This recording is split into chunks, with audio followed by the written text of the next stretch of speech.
Hello, and welcome to a new series of episodes on Set Listing Bruce that I'm calling From My Mom's Turntable that my mom passed last year.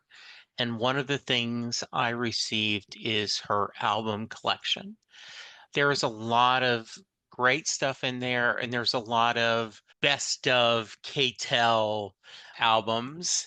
But I thought it would be interesting to go through these and listen to them with fresh ears and then share my thoughts.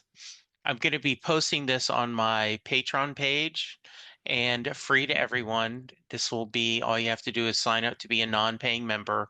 I'll also post this on my Facebook page.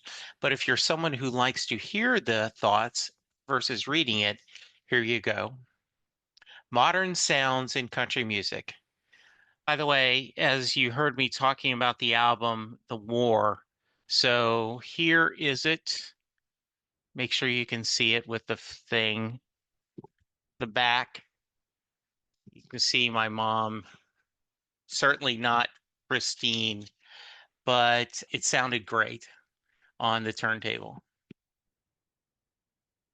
I went into this album already knowing it's considered a classic. I can still remember mom playing it and judging by the wear and tear in the vinyl, it was clearly one of her favorites. Ken Burns tells the story that when Ray Charles finally had the freedom to choose his own material for a new label, he surprised everyone by choosing to make a country album. But of course, he did it entirely in his own style. Not a steel guitar heavy Nashville sound, but full arrangements with backup singers, strings, and big band energy. So we're going to go through every track and I'll just have a quick thoughts of each one. Side one, Bye Bye Love, written by Felice and Boudreaux Bryant, one of the greatest songwriter teams of all times. Ray turns it into a big band number, more than a country tune, and it works beautiful. This is a 5 out of 5. You Don't Know Me. At the time, Eddie Arnold's version was the best known, and Arnold co-wrote it. This has always been one of my favorite songs. I love Willie Nelson's version, and Ray's take is classic. It hit number 2 on the charts for a reason, another 5 out of 5. Half as Much, written by Curly Williams, recorded by Hank Williams. I wasn't familiar with this song, and candidly, it didn't do much for me. Fine, but skippable. Next, I Love You So Much, another one I didn't know, another one that didn't move the needle one way or another. In fact, this was the least liked track on the album, so I'm going to go 1 out of 5. Just a Little Loving, the third unfamiliar track, but this one grabbed me. Great rhythm, playful vocals, and horns that really shine. Feels like something Frank Sinatra or Bobby Darin could have tackled. Terrific instrumental breaks, 4 out of 5.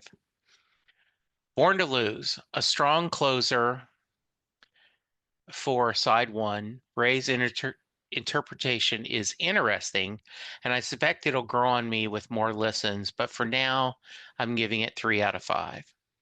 So we flip over the album, and side two starts out with Worried Mind. Not one that I'm familiar with. It was fine, but nothing stood out on its first listen, so I'm going to give this one a 1 out of 5.